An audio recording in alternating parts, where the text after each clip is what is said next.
Hello and welcome to Okay Universe, What Now? This is a podcast for those of you who have felt an awakening and then crickets. Or where was that state of bliss that I was promised when I met my spiritual awakening?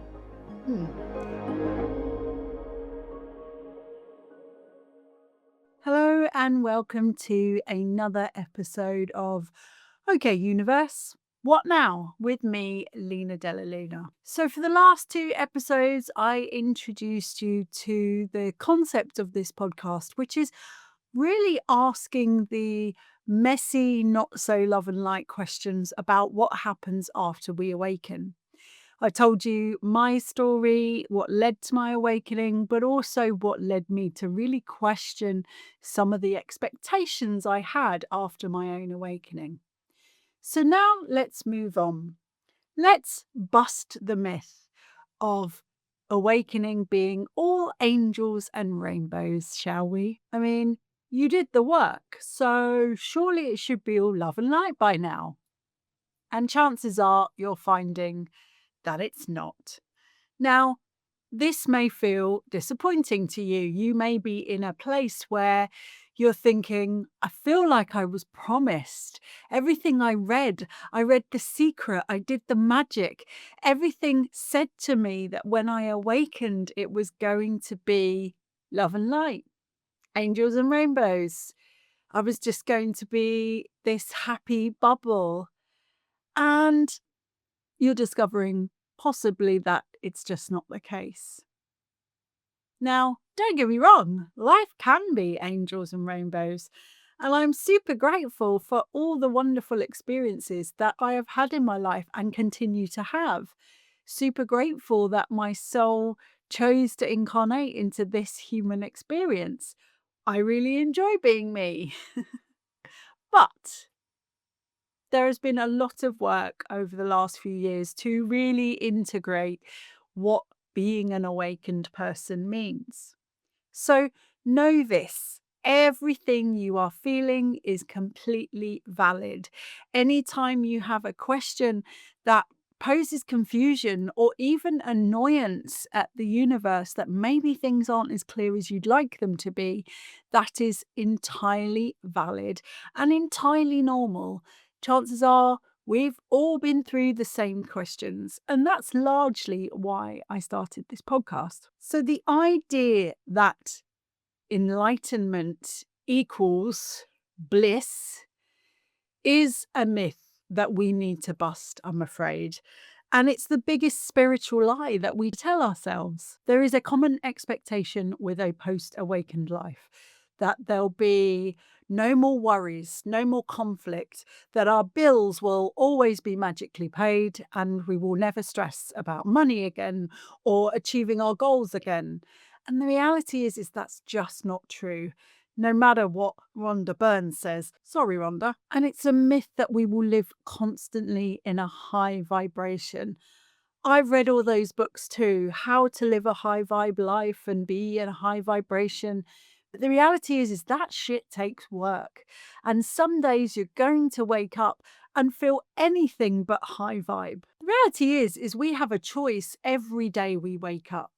And a big part of that choice for me is to wake up with gratitude. But the reality is some days we don't feel very aligned. Waking up every day aligned is actually a choice. And some days we might just not feel it. So actually realizing that all of these feelings are completely normal, not feeling super spiritual or super love and light, highest vibration isn't going to happen every day.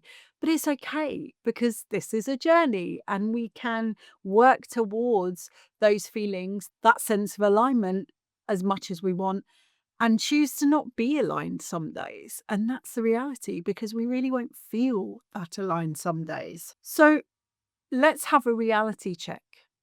Being in constant high vibration is impossible. And I don't believe anyone who tries to tell me that it is possible because this is a human experience.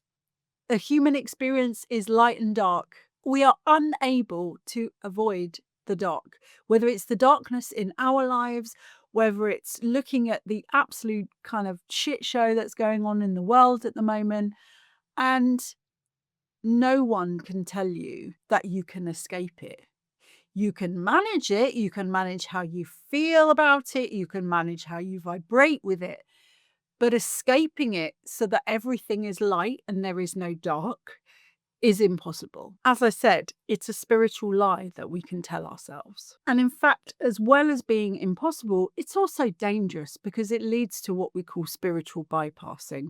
That sense of everything being love and light. No, I'm super spiritual. Nothing can touch me. It's bypassing and it's dangerous. The problem with spiritual bypassing is that it masks a lot of the human experience.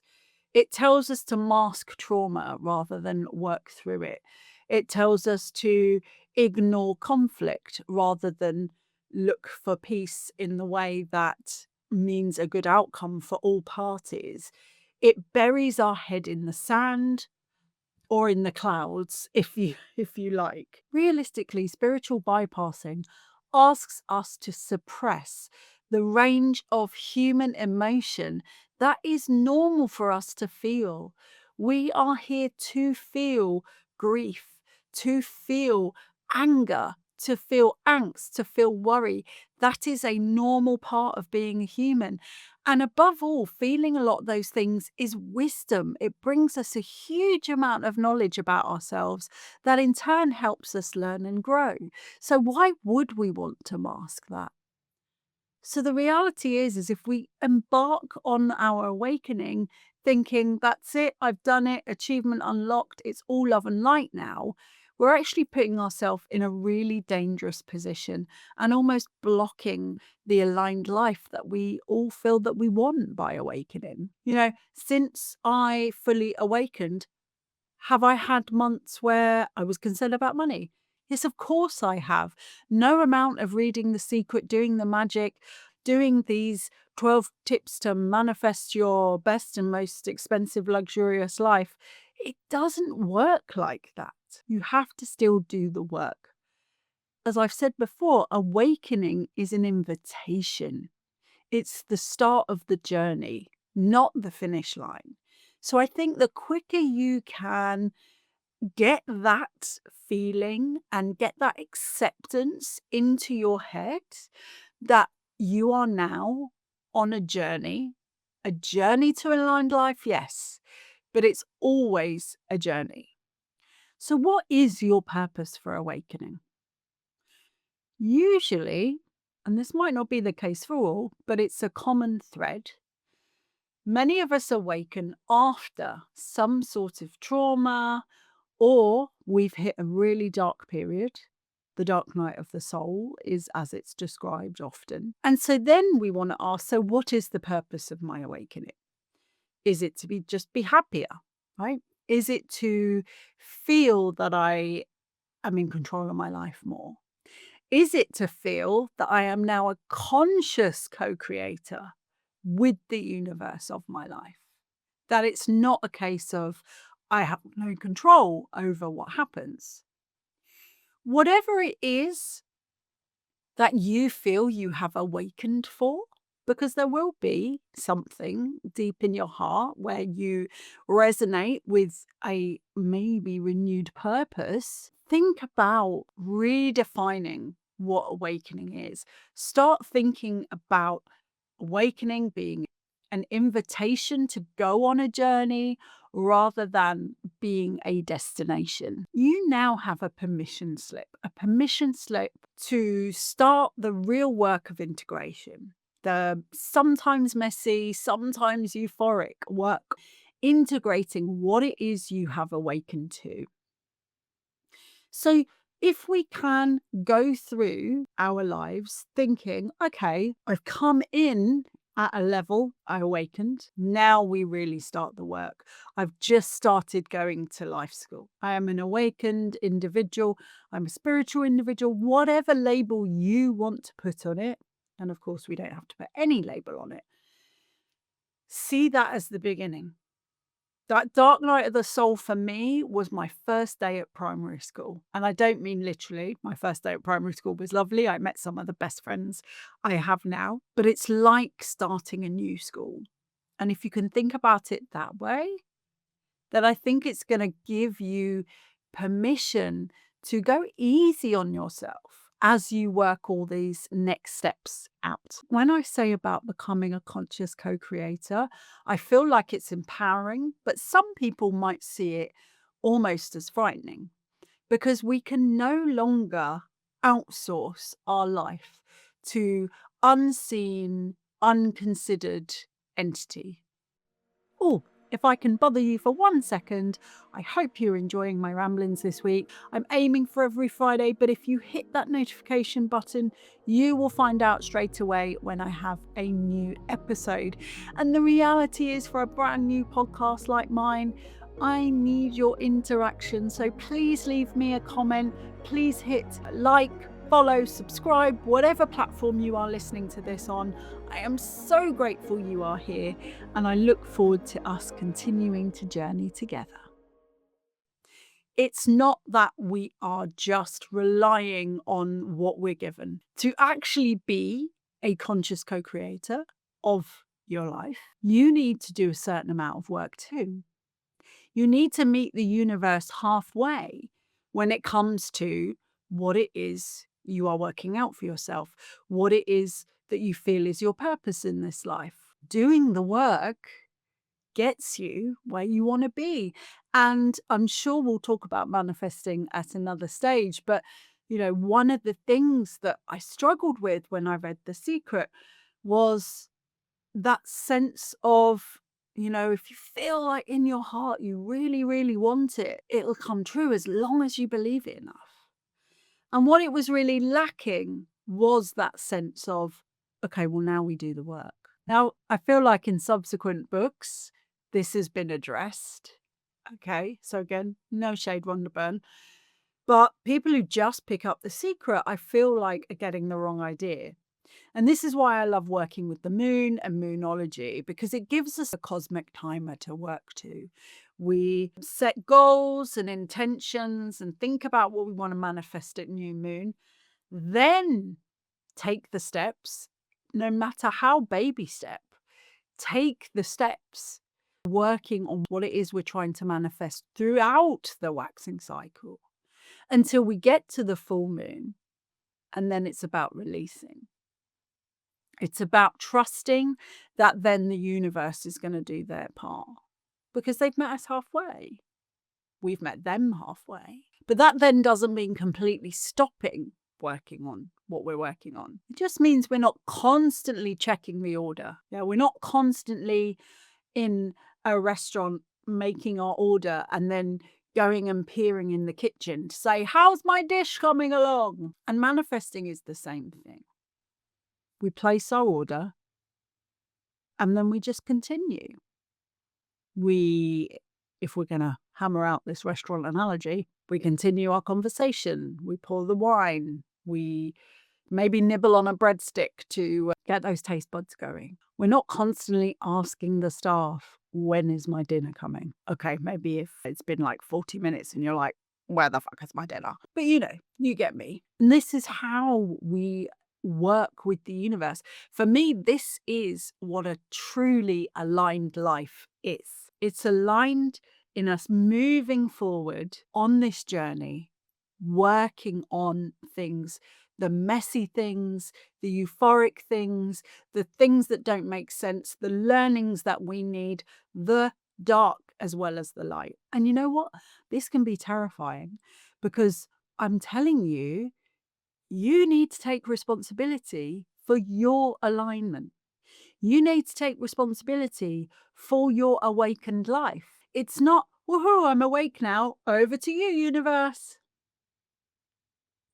You have to take responsibility for that place where you shift, where you sit on the journey. And sometimes that can be pretty terrifying because we love outsourcing. We love making excuses for why we're not achieving things. We love blaming other people who maybe seem more successful than us as to why we're not getting what we want. But it's all us. It's all how we live this life. And every day when we wake up, we have a choice. We have a choice to live what feels for us in alignment, or we can choose to fight it. Or we can choose to bury our heads in the sand and then think, I did absolutely nothing towards that goal. Why isn't it here yet? And some days you might be thinking, well, fuck this alignment. Today I just want to be grouchy. And that's absolutely fine too, because we have a beautiful spectrum of emotion as humans. And it just can't all be love and light all the time. Take responsibility for your awakened life. For me, the goal is not to constantly be in a high vibration. For me, the goal is to feel whole, to feel like I am living my life in a grounded, whole way. And by whole, I mean knowing who I am truly, knowing that every day I get up and I try and be true to myself, my soul's happiness, and to open up my heart and be as soul-led as I can. And some days I succeed, but some days I don't. And I just feel the feelings, and then the next day is a brand new day. So aim for wholeness, aim for a grounded self-acceptance of who you are and where you are on this journey. And enjoy the chaos, enjoy the messiness, because when we work through a period of messy, actually it feels really bloody good on the other side. That's the spiritual high I chase. Doing the work, working through things that I know I need to work through, and coming out of the other side with so much more wisdom about myself and my place here and who I am. And it won't always go at the timing you want either. My word of the year, and I'm starting to think about this again because I'm recording this in early December. My word of the year, I think for the last 3 years, has been trust. Because the more I trust what I am feeling, what I am drawn to, aligned to from a soul place, the more I feel in flow with my life. And when I feel in flow, I am just trusting what's happening, trusting things happening at the right time, trusting why that opportunity didn't come up, why that other thing did. Things have moved, things have happened, things have fallen away. And so I encourage you to think about a word for the new year. Maybe yours is trust. Maybe it's something else that better connects you to this experience of what you're going through. So let's recap with what I would love you to take away from my ramblings today. I would love you to replace feelings of I am awakened, this is it, I've reached my goal of being an awakened person, I am expecting effortless bliss, and set that aside for a new goal, which is I am intentionally aligning myself. I am putting effort in. This isn't effortless. Life isn't effortless. So I am making a conscious effort full time in my life. We can't all be just permanently feeling aligned and blissful. This life was never meant to be that. Embrace the mess. You are exactly where you need to be right now. Okay? Flowing in this life, flowing with the divine, but meeting the divine halfway. Wake up in the morning and choose. Today is an aligned day. Maybe today's not an aligned day. I'm going to feel all my feelings today, start again tomorrow. because we're now on a journey. We haven't reached a destination of magical spiritual awakening land. And I'm sorry if this is landing and it feels shit. So do let me know if this lands. Do let me know if you think, oh, you're right. Or, do you know, I'm really glad you said that because I was thinking that. Why isn't it all love and light right now? Or maybe you want to challenge me. Maybe you want to challenge me on effortless bliss. Please do. I would love to hear from you. And of course, as a small new podcast, it's really important to me and really important for those magical algorithms that you let us know how you feel. So please like, please follow on YouTube. Please like and subscribe. It doesn't cost you anything to subscribe.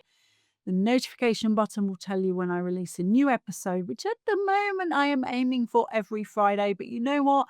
I ain't promising anything because I live in flow and try not to be too structured. But I'm aiming for every Friday. Friday is our goddess's day and I love it. So thank you for being with me once more for my ramblings. And next week, we're going to be looking at teachers. This has been a big thing for me in my reflections of my journey so far. How I was drawn to some teachers initially because I intuitively knew they were right for me, but also the reality that I worked with some teachers because everyone else was, and maybe in hindsight, they weren't that right for me.